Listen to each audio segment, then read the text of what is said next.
제가 오늘은 세 번째 시간으로 일요일 법령 세 번째 시간, 특별히 소제목으로 변경의 역사라는 제목을 가지고 말씀을 드릴까 합니다. 변경의 역사, 일요일 법령. 먼저 제가 로마서 14장 5절 6절에 있는 말씀을 읽도록 하겠습니다. 혹은 이 날을 저 날보다 낮게 여기고 혹은 모든 날을 같게 여기나니 각각 자기 마음에 확정할지니라. 나를 중히 여기는 자도 주를 위하여 중히 여기고 먹는 자도 주를 위하여 먹으니. 그랬습니다. 여러분, 이제 때가 이르면은요,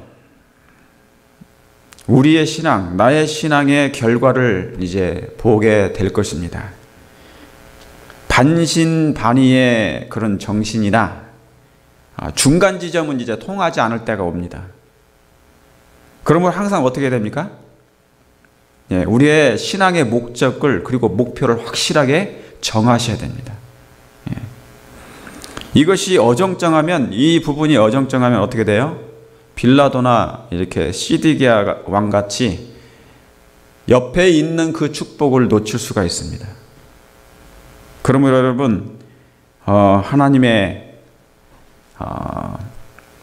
때에 맞는 백성들처럼 때에 맞는 기별과 함께 때에 맞는 그리스도인의 신앙생활을 하시게 되길 바랍니다. 그렇게 하기를 원하십니까? 여러분, 연속해서 제가 일요일 시험령, 일요일 법령에 대한 기별을 전하고 있습니다. 근데 처음에 이렇게 이런 말씀을 처음 들을 때는 괜찮아요. 각성이 될 때도 있고. 그런데 계속 연속해서 전하게 되면 서서히 밋밋해지기 시작합니다. 그리고 식상해질 수가 있어요. 각성케 하는 깨는 기별도 자주 듣다 보면 어떻게 돼요? 이 맷집이 강해져 가지고 더 강한 것으로 해야만이 우리의 영적인 감각이 깨어날 수가 있습니다. 그래서 참 그런 부분들이 저는 항상 걱정입니다. 그러나 여러분, 이 기별은 미래를 위해서 뭡니까? 미래를 위해 현재를 지혜롭게 준비하기 위해서 지금 미리 증거하는 것입니다. 언제를 위해서요? 미래를 위해서 지금을 준비하는 것입니다. 그래서 제가 미리 여러분들에게 이런 말씀을 제가 지난주에 이어서 또 증거하는 것입니다. 여러분, 한국 사람의 특징이 뭡니까? 기질이 뭡니까? 저와 여러분들의 한국 사람, 세계 모든 사람들이 기질이 비슷하지만 뭐예요? 쉽게 뜨거워져요. 우리 한국 사람이 그렇습니까? 쉽게 뜨거워지지만 또 빨리 뭐예요? 식어. 그게 뭐라고 그럽니까? 무슨 근성에? 냄비 근성이라고 그러시죠. 냄비 근성이라고. 그러나 여러분, 뜨거워지는 것은 좋아요. 그러나 이것이 너무나 어떻게 해요? 식지 않고 그것을 계속 뜨거워짐을 유지하는 것이 더 중요합니다. 그렇습니까? 여러분, 적어도 5년 정도 말씀을 들었으면 저와 여러분들은, 우리 안실교 우리 성도님들 어떻게 됩니까? 남들과 달라야 됩니다. 있잖아요. 세상과 하나님 백성의 차이는 뭐냐면, 세상은 갈수록 어두워지잖아요. 그러면 하나님의 백성, 이 성소가 있는 하나님이 계시는 그 성소, 하나님의 백성들은 어떻게 돼야 됩니까? 갈수록 영광의 빛이 빛나야 됩니다. 그게 고린도 후서에 나와요. 영광으로 더 환해진다고. 우리가 주의 마음을 알아서. 그래서 여러분, 영적인 일은 물이 끓는 것처럼 계속 어떻게 해요? 100도까지, 이 100도까지 올라가야 됩니다.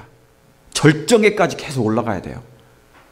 여러분, 그래서 물을 계속 끓이게 되면 그 물이 다 어떻게 돼요? 그 열에 의해서 다 없어질 정도. 저와 여러분이 나중에는 예수님을 위해서 우리의 생명까지 다 바칩니까? 우리의 모든 것까지 다 내어주는 정도까지 돼야 되는 것입니다. 그래서 여러분, 서서히 꾸준히 이 일이 진행돼야 됩니다. 결코 식어서는 안 되는 것입니다. 여러분, 라오디게아 백성의 특징이 뭐예요?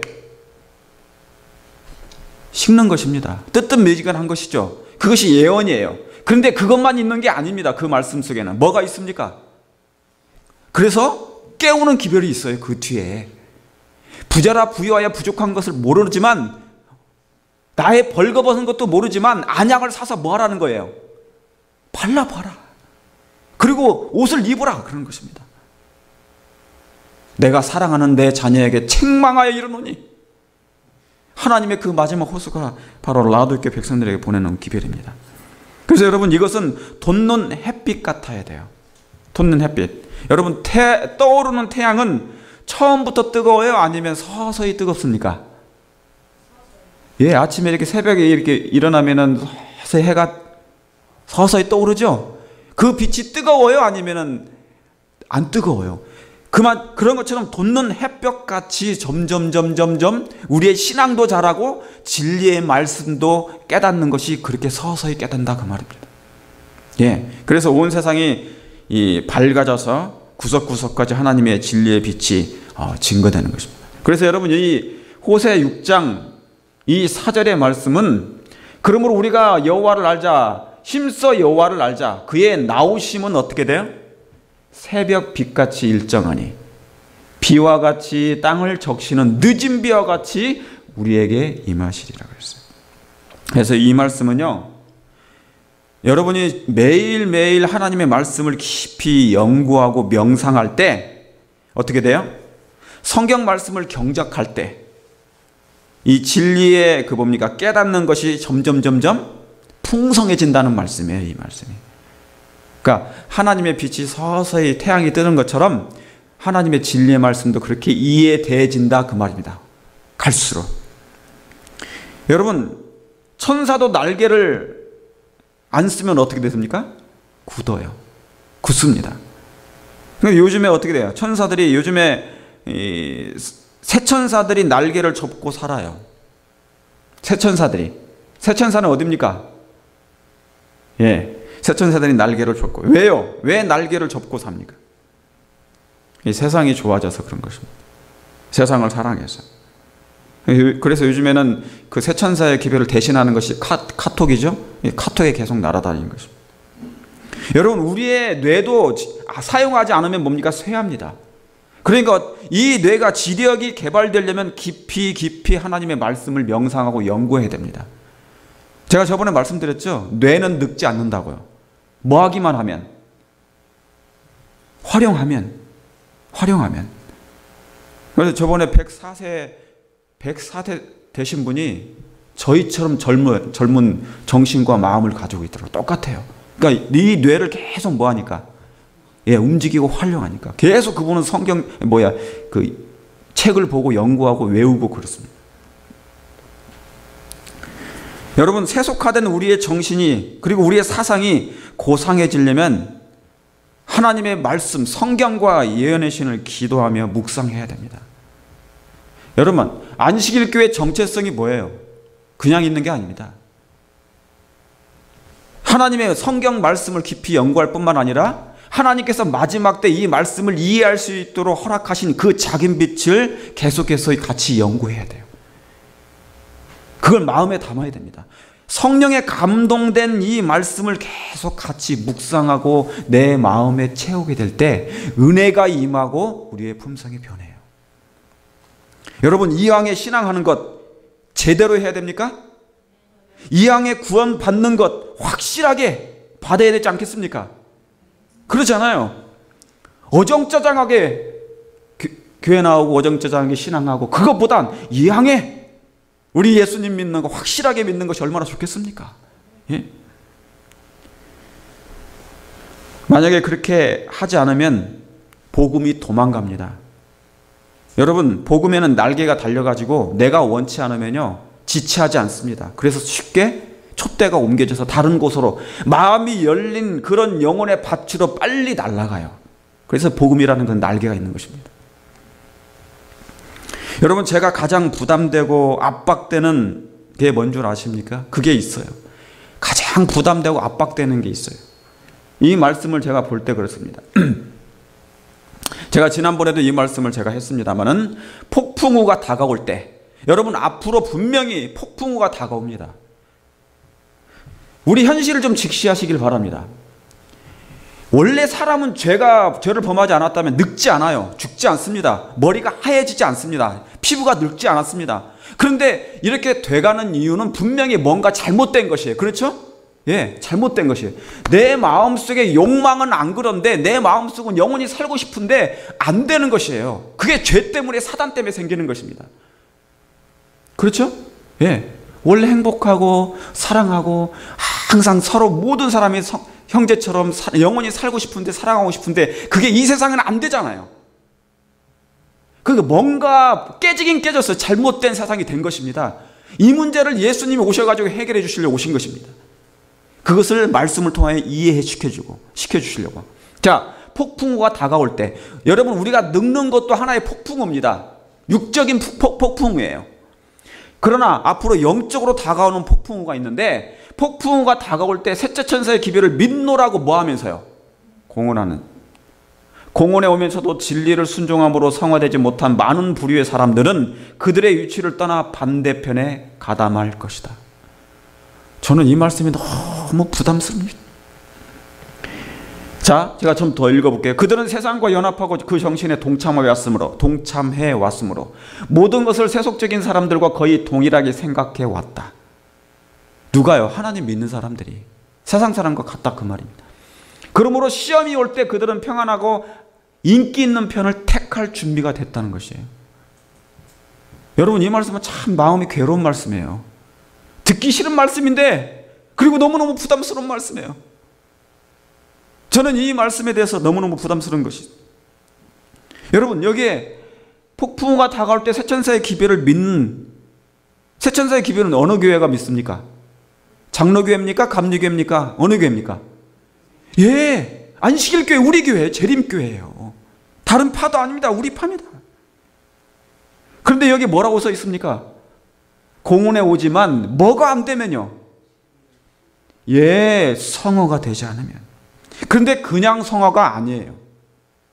그냥 성화가 아니고 뭐를 통해서요?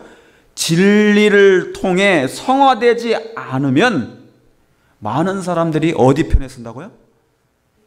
반대편에.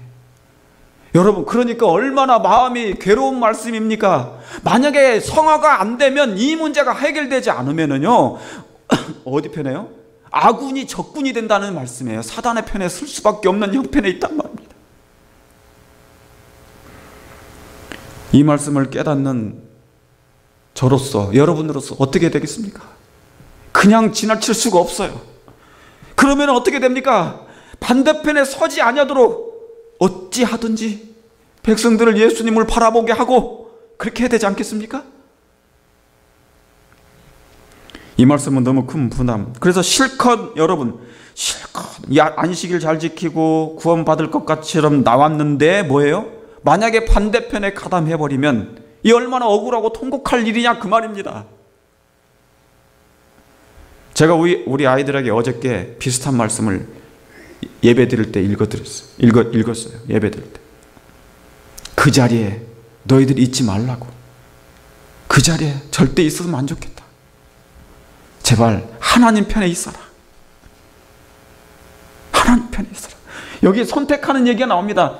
시험이 올 때 나는 안 그래, 나는 상관없어. 그런데요, 뭐가 안 되면요, 성화가. 여러분, 그래서 성화는 너무너무 중요한 문제입니다. 예수님 재림 직전에 우리 교인들에 있어서 너무너무 중요한 것은 성화예요. 이게 안 되면, 시험이 오면 쉬운 편을 택하니까. 이럴 거면, 그래서 예수님, 이럴 거면 유다에게 하신 말씀, 예수님이 어떻게, 무슨 말씀 하셨습니까? 예수님께서 태어나지 않는 것이 더 좋을 뻔하였다 그랬어요. 그렇죠?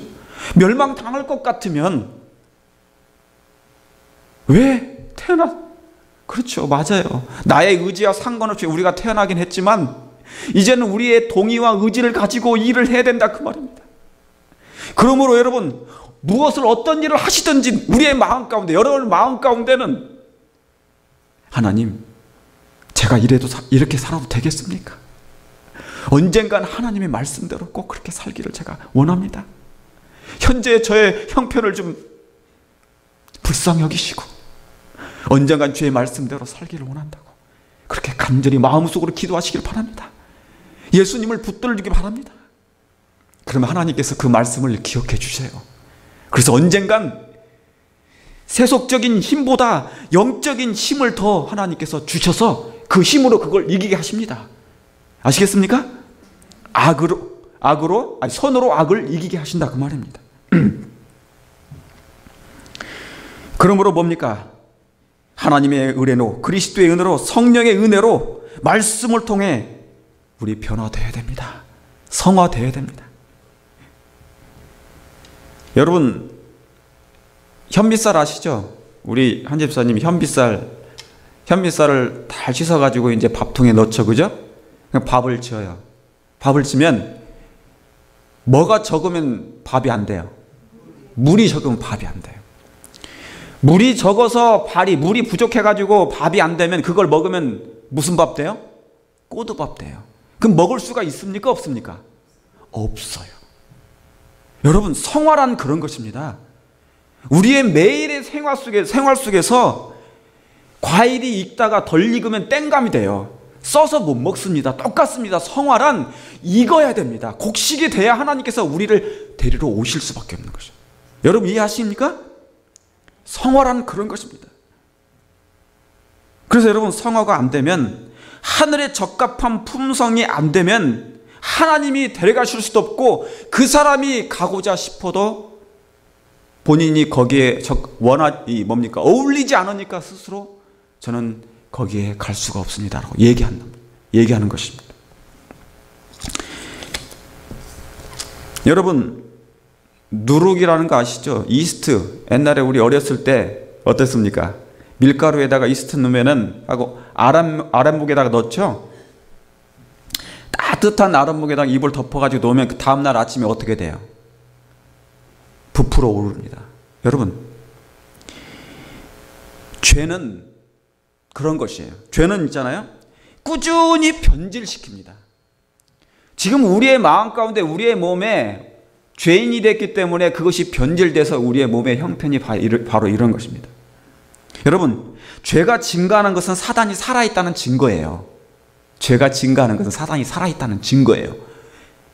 근데 그리스도인이 변화한다는 것은 누가 살아있다는 것입니까? 그러면 하나님이 살아계신다는 증거입니다. 그러므로 그리스도인들은 어제보다 오늘 더 한층 변화되어야 되는 것입니다.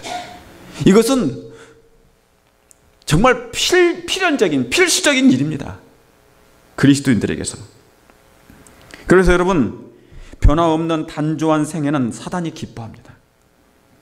그러므로 우리가 어떻게 됩니까? 자아와의 싸움이 있어야 됩니다. 자아와 싸워야 됩니다. 그리고 노뱀을 쳐다봐야 돼요. 노뱀 대신 예수님을 바라보아야 됩니다. 여러분 세상의 모든 것은 사라져도 예수 그리스도의 사랑의 십자가는 우리를 위해 여전히 서 있습니다.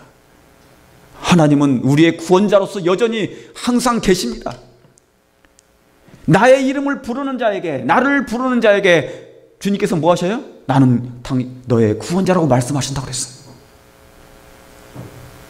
여러분 세상의 모든 것이 사라져도 예수님의 십자가, 우리 예수님은 우리를 사랑해 주는 그분의 사랑은 식지 않고 영원히 있으니 그분을 여러분 끝까지 의지하시게 되길 바랍니다.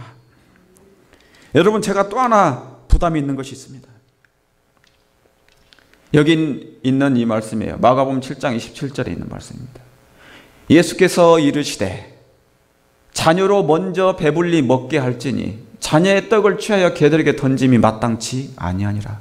여러분 이 말씀은 예수님이 두로 지방을 이렇게 선교 여행을 떠나시다가 한 여자를 만났어요. 이 여인은 뭐냐면 자기의 딸이 귀신 들렸습니다. 그래서 예수님께 데려온 것이에요. 그래서 내 딸을 뭐 해달라고요? 고쳐달라고. 그때 예수님이 이 말씀하셨어요. 왜냐하면 그 여인은 이방인이었어요. 수로보니게 여인이었습니다.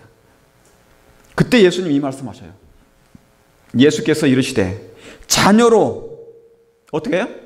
먼저 배불리 먹게 할지니, 자녀의 떡을 내가 이방인들한테 지금 줄 수가 없다, 그 얘기를 하신 것입니다. 여러분 수신제가 치국평천하는 말이 있죠, 그죠? 내 집안을 잘 다스려야 밖에서도 잘 다스린다고, 세상을. 이 말은 여러분 말이 좀 다르지만은 내용상으로는 비슷한 부분이 있어요. 비슷한 부분이 뭐가요? 먼저 내 백성이 준비되지 않으면, 준비되지 않고는 세상을 감당하지 못합니다. 세상을 감당하지 못해요. 나와 내 자신이 준비되고, 제7일 안식일 예수 재림교인들이 먼저, 여러분 여기 유대인들에게 예수님이 먼저 뭐예요? 그들을 준비시키러 오신 것입니다. 세상을 품고 감당할 만한 품성의 용량이 있어야 됩니다.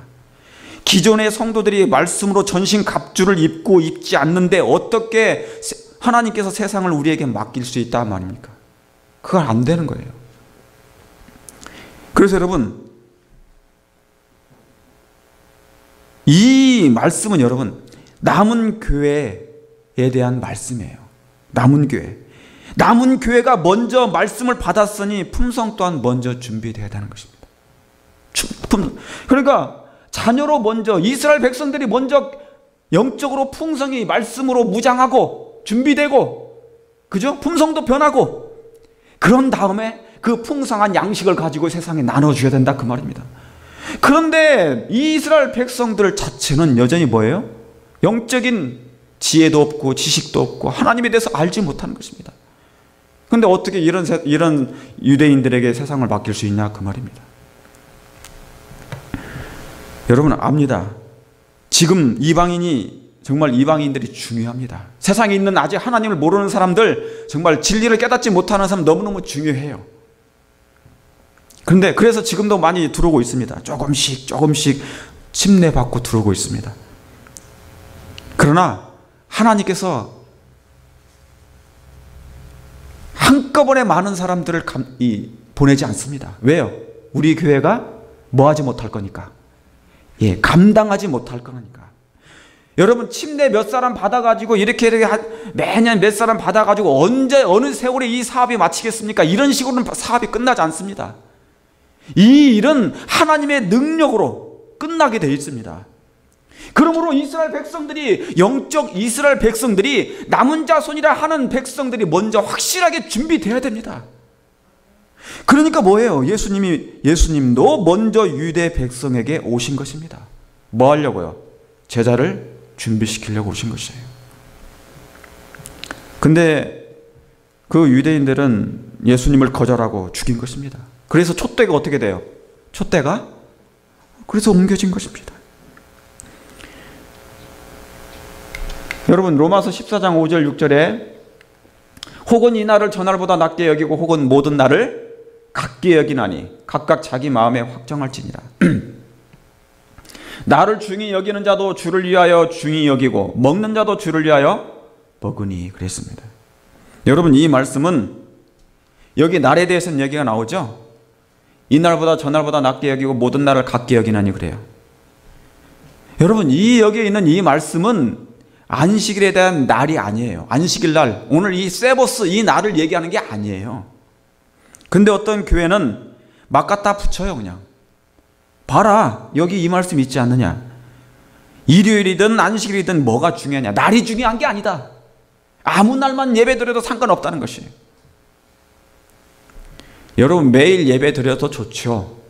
그러나 하나님과 피조물이 만나는 날을 하나님이 따로 정해 놓으셨습니다. 그렇습니까? 이런 말씀 있죠.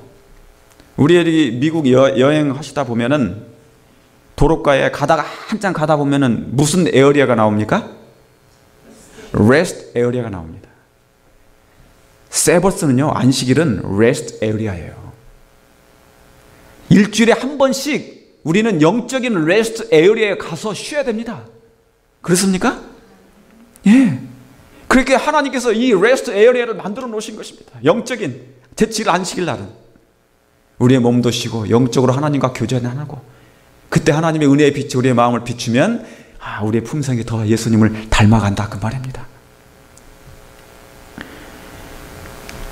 그래서 여러분 여기에 있는 이 말씀은 이게 뭐냐면 이건 먹는 것과 관련된 유대인의 금식하는 날짜입니다. 이 로마서 14장에 있는 이 말씀은 먹는 것과 관련된 유대인의 날짜예요. 그래서 유대인들은 일주일에 2번, 월요일날, 목요일날 금식을 했어요. 금식을 했어요. 그거 가지고 말씀을 한 것입니다. 얘기가 좀 조금 다를지 모르지만은 제가 한국에서 이렇게 침투전도를 다닌 적이 있습니다. 많이 다녔는데 한 이 무교군, 우리 교회가 없는 그 지역을 방문을 했어요. 그래서 침투전도를 하다가 한 영혼을 만나가지고 그분에게 성경을 가르쳐서 그분이 이제 거의 결심을 했어요. 그런데 그 지역은 우리 교회가 없고 전부 다 장갑유교입니다. 근데 이분이 결심하시다가 딱 스탑을 하는 것입니다. 진리는 맞는데, 말씀은 맞는데, 안식일은 이제 깨달았다 이거예요. 맞는데 제가 개종을 하면 제 생계가 위협을 느낍니다. 그래. 왜요? 그분이 장사를 하시는 분이거든요. 장사를 하시기 때문에 그 손님들이 거의 다 장로교회, 그분이 다니는 교회에 다니는 것입니다. 그러니까 만약에 이분이 개종을 하면 어떻게 되겠습니까? 네. 먹고 살기가 이제 힘들어지는 것입니다.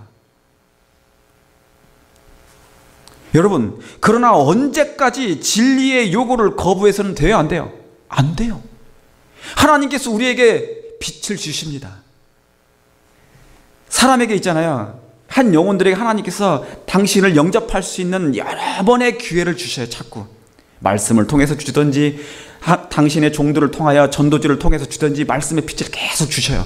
그러나 그 빛이 영원토록 줄 수는 없는 것입니다. 그렇습니까? 그러니까 언젠가 뭐 해야 됩니까? 그 진리를 선택해야 됩니다. 선택해야 돼요. 여러분, 선택할 날이 이제 곧 이를 것입니다. 부디 그때 영원한 것을 정말 선택하시게 되길 간절히 바랍니다. 잠시 이 땅의 낙을 누리는 것보다, 사실은요, 우리가 하나님을 말씀을 전적으로 따르면 잃어버리는 것이 많은 것처럼 생각돼도요, 여러분, 성경의 제일 마지막을 한번 보시기 바랍니다. 대쟁투의 제일 마지막을 한번 보시길 바랍니다. 그리스도인들은 과거와 현재도 보지만 미래도 내다볼 줄 아는 안목이 있어야 됩니다. 그렇습니까? 예. 그러므로 예수님과 같은 영적인 눈을 가지고 미래에 이제 세상이 어떻게 돌아갈 걸 여러분이 미리 예언의 말씀을 통해서 아신다면 미래에 주실 임하게 될 놀라운 그 영원한 영생의 복을 여러분이 꼭 그것을 가지게 되길 바랍니다. 그때를 생각하시고 지금의 현재의 고난을 넉넉히 믿음으로 이기시게 되길 바랍니다. 아시겠죠? 예. 자, 다니엘 7장 25절에 그가 장차 말로 지극히 높으신 자를 대적하며 또 지극히 높으신 자의 성도를 뭐예요? 괴롭게 할 것이며 그가 또 때와 법을 변개코자 할 것이며 성도는 그의 손인에 붙임받아요 한 때와 두 때와 반 때를 지내리라. 자, 이 말씀은 예언의 말씀입니다. 여러분, 그가라는 것은 여기 작은 뿔이에요. 성경에 나오는 그 작은 뿔. 로마 제국, 그 다음에 로마 교회, 그죠? 로마 법왕교. 그 다음에 뭡니까? 예, 이제 세상이 예수님 재림인데, 자, 이 그가 장차 말로 누굴 대적합니까? 지극히 높으신 자. 그분이 누구세요? 하나님. 그러니까 이 그가는 분명히 하나님을 대적하는 거 보니까 선한 편에 있어요? 아니면 사단의 편에 있는 것이에요? 사단의 편에 있는 것입니다. 그가 하나님을 대적하는데 성도를 괴롭혀요. 그런 거 보니까 사단의 편이에요. 그렇죠? 성도를 괴롭히고 그 다음에 뭡니까? 그가 때와 법을 변경시키는 것입니다. 여러분, 이 말씀은 과거에 성취됐었어요. 그렇죠? 이 예언의 말씀이 과거에 성취된 예언입니다. 그러나 과거에만 국한된 예언의 말씀이 아니에요. 왜요? 왜 그럴까요? 자, 이 말씀을 보세요. 자, 여기 금방 읽었던 말씀이 이거죠? 이 작은 뿔입니다. 자, 근데 마태복음 24장 15절에 이 말씀 때문에 그런 것입니다. 그러므로 너희가 선지자 누구예요? 다니엘의 말한 바 멸망에 가증한 것이 거룩한 곳에 선 것을 보거든 뭐하는 자는요? 읽는 자는 깨달을진저. 그렇죠? 예. 그러니까 자, 여러분, 마태복음 24장은 마지막 때 얘기입니까? 예, 재림의 징조니까 예수님 재림 직전에 일어날 일이죠. 그러니까 예수님께서 직접 이 말씀을 설명해 주신 것이에요. 그런데 마지막 때 내가 오기 전에 뭐를 보라는 얘기입니까? 성경 어느 책? 다니엘서. 그러니까 아까 다니엘 7장 25절에 때와 법을 변경시키다는 그 말씀은 과거에도 이미 성취된 거지만 앞으로 미래에도 다시 한번 반복될 말씀입니까? 그렇죠. 다시 그 예언의 말씀이 이루어진다는 말씀입니다. 그래서 뭡니까? 이 말씀을 뭐예요? 뭐 하라고요? 읽는 자는 깨달을지니라 그래요. 그러므로 여러분요, 이 마지막 때 하나님의 백성들과 믿지 않는 사람일지라도 이 예언의 말씀을 뭐 해야 돼요? 읽어야 돼요. 특별히 어디의 말씀을? 다니엘서를 가서 읽다 보면 앞으로 일어나게 될 그것을 알게 될 것인데, 오늘날 마지막 세상은 어떤지 한번 보시게 되길 바랍니다. 여기 한번 보세요. 여기 29장, 이사야 29장 11절입니다. 한번 보세요. 그러므로 모든 묵시가 너희에게는 마치 무슨 책이에요? 봉안책. 봉안책이라, 책의 말이라. 그것을 유식한 자에게 주며 이르기를 그들에게 청하노니 이걸 읽으라 하면 봉하였으니 나는 못 읽겠다 그래요. 그랬더니 이 예언의 말씀을 다시 묵시를 무식한 자에 주었더니 뭐라고 그럽니까? 나는 무식하니 모른다 그러는 거예요. 이래도 모르고 저래도 모르고 읽는 자는 깨달을 것인데 뭡니까? 하나님의 말씀을 읽으려고 하지 않는 것입니다. 계시록에는 뭐라고 써 있습니까? 이 예언의 말씀을 듣는 자와 읽는 자와 그 가운데 그 가운데 있는 말씀을 지키는 자들이 뭐가 있다고요? 복이 있나니 때가 가까움이라 그랬어요. 그런데 이 마지막 때는 이 말씀을 거절하고 경히 여겨요. 그러니까 뭐가 없다는 얘기입니까? 진리가 인기가 없어요. 진리가 인기가 없어요. 다시 말하면요, 진리가 인기가 없다는 것은 예수님을 별로 좋아하지 않는 시대가 되어가고 있다 그 말입니다.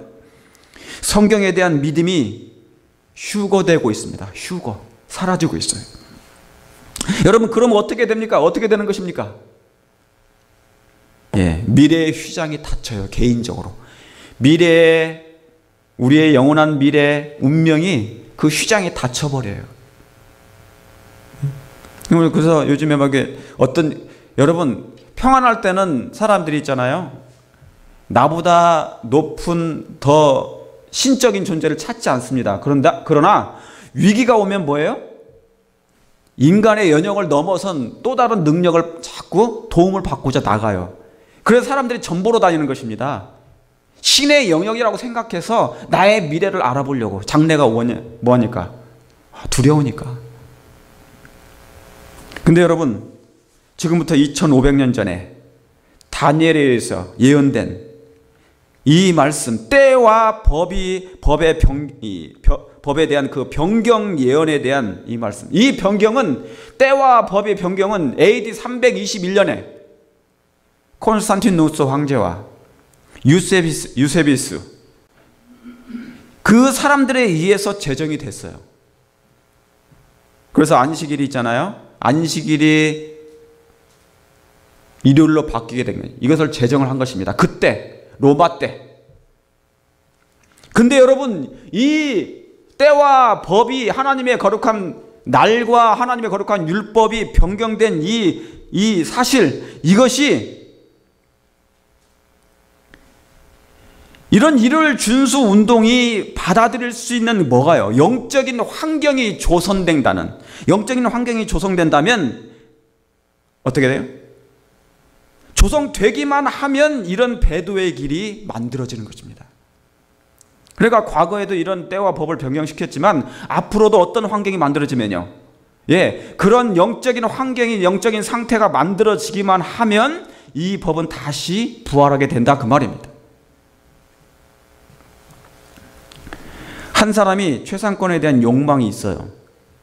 세상을 지배하고자 하는 그런 야욕을 품었을 때, 그리고 정치와 종교가 그 욕망의 하나의 뭡니까? 조화를 이룹니다. 정치와 종교가 그 사안이 맞게 돼요. 이해관계가 맞아 떨어졌습니다. 합하기만 하면 뭡니까? 그 환경이 조성되는 것입니다. 특별히 이 하나님을 믿는다고 하는 곳에서 이런 비슷한 일이 과거에 있었습니다. 때와 법을 얼마든지 변경할 수 있는 일들. 그게 언제인 줄 아십니까? 어디입니까? 최초에. 그게 여러분 다 아시는 것처럼 가인입니다. 가인. 창세기 4장에 나온 그 가인입니다. 여러분, 가인은 인류 최초의 다른 제단을 만든 사람 중에 하나예요. 그건 시조입니다. 시조. 다른 당과 다른 제사를 드린 사람 중에 최초의 시조입니다. 여러분, 가인은 하나님의 요구와 다른 제사를 드렸어요. 하나님의 요구와 정반대되는 제사를 드렸습니다. 그래서 여러분, 그는 사실상 예배 형식, 의식을 바꾼 자예요. 예배 형식과 의식을 바꾼 자입니다. 그래서 그 가인의 후손이 어떻게 누구냐면 사실은 유대인이고, 그리고 오늘날의 로마 교회. 거기엔 예수님의 공로도 없고 그리스도의 의도 없어요. 자기의 의만 있는 것입니다. 여러분, 겉으로는 예배 모양을 갖춰요. 그래요, 안 그래요? 겉으로는 예배 형식의 모양은 갖추었지만 실제로는 예수님이 없어요. 그 안에 예수가 없는 것입니다. 그게 누가 그랬다고요? 가인이 그랬다. 제단, 자, 여기 그림 보세요. 자, 제단은 쌓았어요. 단은 만들어 놓고 제사는 드리긴 했는데 어떤 단이에요? 하나님의 요구와 정반대되는 제단이요, 제사입니다. 예배 형식은 갖췄는데 정반대로 하나님이 원하시지 않는 예배 형식인 것입니다. 그런데 이것이 있잖아요, 세상이 흘러서 변질돼 가지고 화려함으로 바뀝니다. 이게 과거와 오늘날 로마교가 탄생한 근원입니다. 그리스도의 공로가 없습니다. 의가 없습니다. 십자가 자체는 높입니다. 십자가라는 이것을 항상 높입니다. 기도할 때도 이 세 가지만 딱 하면 끝나는데, 손만 돌리면 끝나는데 진정으로 그들의 마음 가운데는 예수가 없다고 그랬어요. 이건 제가 드리는 말씀이 아니에요. 그러나 그 영혼들 속에는 하나님의 정말 신실한 하나님의 자녀들이 있고 백성들이 있는 줄 저는 확신합니다. 여러분들 그걸 믿으십니까? 예. 그 로마교의 겉의 모습을 얘기하는 것입니다. 여러분, 그게 충만한 때가 언제냐면 초림 때예요. 이런 형편이. 초림 때. 그래서 여러분, 유대교는 로마교와 유사점이 참 많습니다. 유대교가. 하나님의 율법의 원칙보단 사람의 계명과 유전을 더 높였죠. 내적 변화보다는 의식을 더 숭배했죠. 품성의 순결함보단, 그렇죠? 품성의 순결함보단 외관상 화려함을 추구했어요. 그 당시에 유대인들의 영적 지도자들 다 그랬습니다. 그러나 진정 예수님은 어떻게 했습니까? 영접했습니까? 안 했어요. 율법을, 성경을 외우면서도, 안식일마다 외우면서도 그들은 뭐 했다고요? 가식적으로 예수님을 죽인 것입니다. 십자가에 못 박으라. 겉에는 화려했지만. 근데 여러분, 더 큰 문제는 이런 것을 쉽게 수용하게 된 그 시대의 정신적인 상태입니다. 영적인 상태가 그것을 쉽게 수용하게 된 것입니다. 다시 말하면 사단은 멸망의 법, 사람의 양심을 강요하는 법은 다 이미 만들어져 있어요. 여러분, 지금도 만들어져 있습니다. 이럴 법안, 이럴 법령 이미 다 만들어져 있어요. 근데 이것을 수용할 국가적인 분위기를 조성해야 됩니다. 무슨 얘기 아시겠습니까? 다시 말하면 백성들의 영적인 상태가 이 하나님의 법을 거역할 만한 그런 영적인 상태가 만들어져야 하는 것입니다. 예, 그것이 만들어져야 하는 것입니다. 그때 그것을 저절로 받아들입니다. 여러분, 짐승의 표는요, 내가 안 받고 싶다고 안 받는 것이 아니라 그런 나의 영적인 마음의 품성의 상태가 짐승과 같은 품성이 되면 저절로 짐승의 표를 거머쥐게 되어 있습니다. 반대로 하나님의 이는 지금부터 저와 여러분이 하나님의 말씀과 예수님을 꾸준히 연구하고 사랑하면서 하나님의 품성을 반사하는 삶을 살면 저절로 그 인이 뭐예요? 회복되는 것입니다. 그래서 받게 되는 것이에요. 무슨 말씀 아시겠죠? 갑자기 예수님을 거절하고 갑자기 짐승의 표를 거절하고 그렇게 할 수 없는 것입니다. 한 예로 이스라엘 백성이 출애굽을 했어요. 아시죠? 출애굽을 하고 광야에 나왔습니다. 그래서 하나님만 믿고 나왔어요. 그런데 그들이 광야에서 어떤 걸 만들었어요? 송아지 신을 만들었습니다. 송아지 신. 여러분, 이게 말이 됩니까? 출애굽을 했는데 광야에서 모세가 안 보인다고 신을 만들어요. 그것도 송아지 신. 여러분, 그들의 잠재의식 속에는 송아지 신이 있었습니다. 다시 말하면 하나님이 없었고 그들을 지배한 것은 뭐예요? 사상의 신이 있었어요. 애굽에서 평소에 생활했던 그런 삶. 제가 아까 그 예언신에 나오죠. 폭풍우가 다가올 때 세천사의 기별을 믿는 사람들은 반대편에 가담한다. 왜냐하면 세상과 너무나 동화되어 살기 때문에. 내가 이름은 그리스도인이지만 생활은 그리스도인이 아닌 것처럼 살았기 때문에 평소에 그것이 내 생활로 그것이 뭐예요? 쌓여진 것입니다. 악이 쌓여지면 악이 쌓여진 대로 그걸 받고 선이 쌓여지면 선이 쌓여진 대로 그것을 나중에 드러나는 것입니다. 저절로. 무슨 말씀 아시겠죠? 이건 나의 생각과 상관이 없는 문제예요. 그래서 이스라엘 백성은 그의 잠재의식 속에 있는 것을 저절로 그 신을 만든 것입니다. 근데 거기에 누구도 동조합니까? 예, 아론이에요. 여러분, 아론은 이것은 하나의 상징적인 것입니다. 제사장은 오늘날에 뭡니까? 목사예요. 지도자입니다. 영적인. 근데 아론이 이 일에 뭐를 만드는 일이에요? 송아지 우상을, 이 우상을 만드는 일에 동조했습니다. 여러분, 송아지도 우상이죠? 그런데 계시록 13장에 이 우상이 짐승의 우상을 또 만들어랍니까? 예, 그 일에 동조할 사람들이 있어요. 여러분, 영적인 지도자가 거의 그런 일에 동조한다 그 말입니다. 이거 하나의 영적인 상징적인 거, 표상적인 것입니다. 그러니까 저도 목사지만 정신 차려야 됩니다. 제 자신부터 정신 차리고 정말 회개하지 않으면, 제대로 살지 않으면 같이 넘어가요. 그게 호세아 6장에 나와요. 장차는, 마지막 미래 때는 장차는 백성과 제사장이 일반이라, 그런 말씀이 기록되어 있습니다. 여러분, 이 일은 마지막에 다시 반복될 기별이에요. 홍해의 이적이란 하나님의 권능보다, 여러분, 이스라엘 백성은 홍해의 능력을 맛봤잖아요. 하나님의 놀라운 능력을. 그렇죠? 어떻게 그 능력을 보고 다시 이 송아지 우상을 만들 수 있을까? 상상이 안 갑니다, 솔직히. 그런데 그들의 마음 가운데 인간을 지배하는 것은 잠식된 사상이었기 때문에 그런 것입니다. 마음에 이미 뿌리 내린 정신이 있습니다. 그러니까 침례는 받고 예수님 믿고 홍해를 건너긴 했지만 아직 뭐는 거듭이 안 난 거예요. 정신과 마음은 여전히 애굽의 사상이 있었기 때문에 그걸 그대로 표현한 것입니다. 그러니 여러분, 진리의 뿌리가 정말 깊게 내려져야 됩니다. 그렇습니까? 영적으로, 지적으로 진리의 뿌리가 깊게 우리의 마음에 내려져야 됩니다. 어떤 환경에서도 흔들림 없이 설 수 있도록 정말 진리가 우리 마음에 깊게 뿌려져 내리는 것입니다. 여러분, 그렇게 예수님을 사랑할 마음이 있으십니까? 그렇게 하셔야 됩니다, 집사님. 그렇게 하셔야 돼요. 우리 사랑하는 성도님, 그렇게 하셔야 됩니다. 여러분, 여기 때와 법을 변경한 원조격이 말씀이 나옵니다. 제가 이제 거의 끝나갑니다. 자, 여기 열왕기상, 이 하나님의 날과 하나님의 율법을 변경한 이 원조격이 여기 나와요. 열왕기상 12장 27절에 이런 말씀이 있습니다. 만일 이 백성이 예루살렘에 있는 여호와의 전에 제사를 드리고자 하여 올라가면 이 백성의 마음이 유다 왕 그 주 르호보암 왕에게로 돌아가서 나를 죽이고 유다 왕 르호보암에게로 돌아가리로다. 자, 여러분, 이 말씀을 뭐냐면, 자, 솔로몬이 타락했어요. 그죠?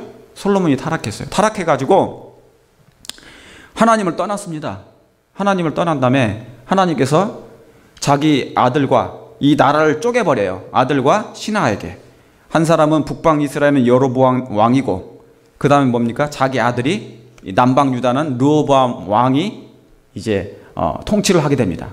그런데 이 여로보암 왕, 북방 이스라엘을 다스리게 될 이 여로보암이 가만히 보니까 예루살렘에 성소가 있기 때문에 백성들이 거기 가서 예배를 드릴 거거든요. 그러니까 안 되겠다 싶어서 사마리아 땅에다가 성소를 지으려고 계획을 세워요. 왜요? 내 백성 뺏길까 봐. 무슨 말씀 아시겠습니까?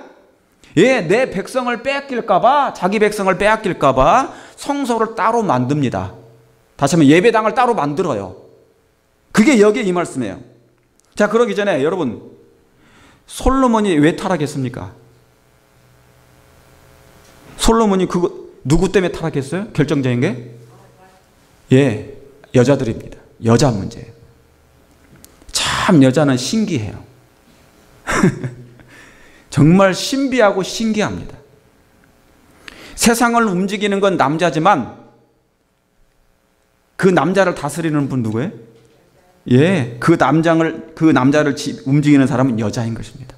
그러니까 여자의 힘이란 대단한 것입니다. 여기 우리 교인들도 그렇죠? 우리 그 아내분 얘기를 하면 그냥 깜빡 죽지 않습니까? 저도 그렇습니까? 우리 집사람이 얘기하면 깜빡 죽습니다. 예, 죽어요. 그런데 여기에 뭐라고 나와 있습니까? 자, 보세요. 그러기 때문에 뭐예요? 28절에 이에 뭐 하고요? 계획하고. 여로보암이 계획을 한 거예요. 그래서 뭐라고? 잘 보세요. 두 금송아지를 만들어요.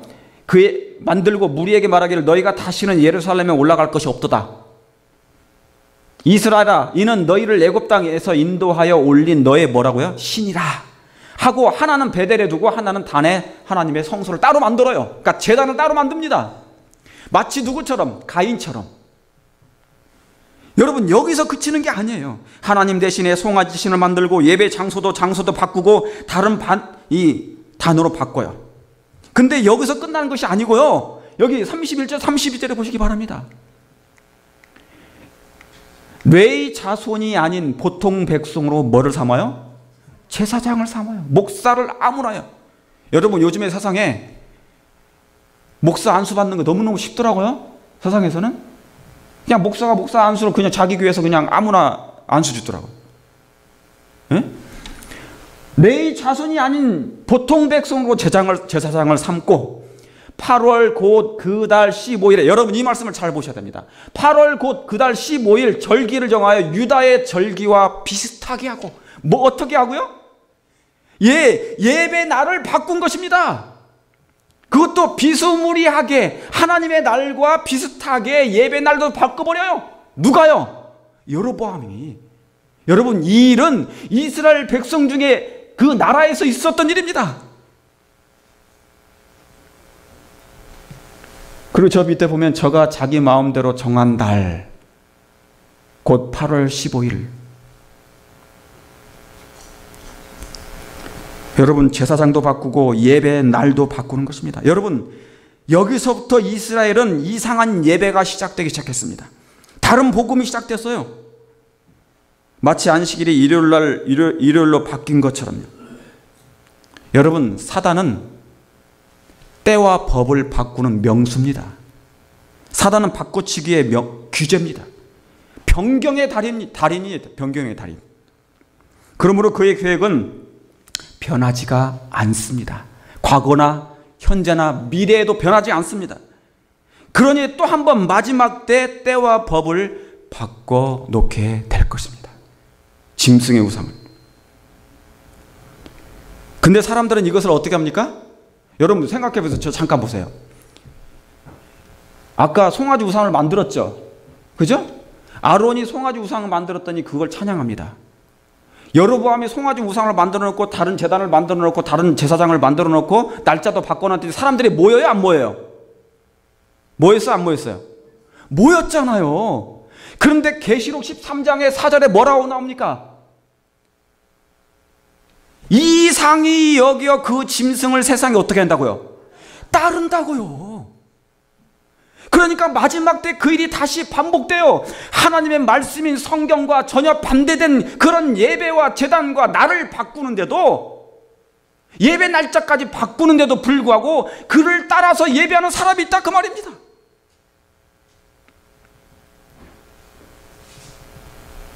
이상히 여겨 그를 따르더라. 여러분, 이스라엘 백성은 하나님만 떠나면 태양신을 섬겨요.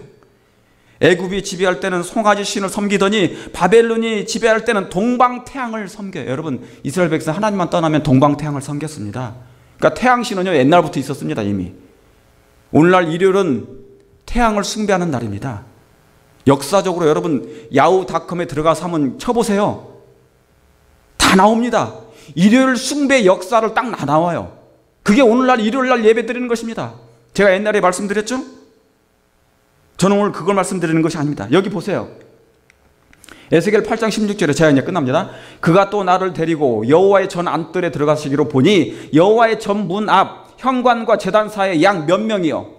25명이 여호와의 전을 등지고, 여러분 하나님께 예배드리는 사람이 성전에서 하나님을 등지고 예배를 드리는데 누구에게 예배를 드려요? 낫을 동으로 향하여 동방태양에게 경배하더라.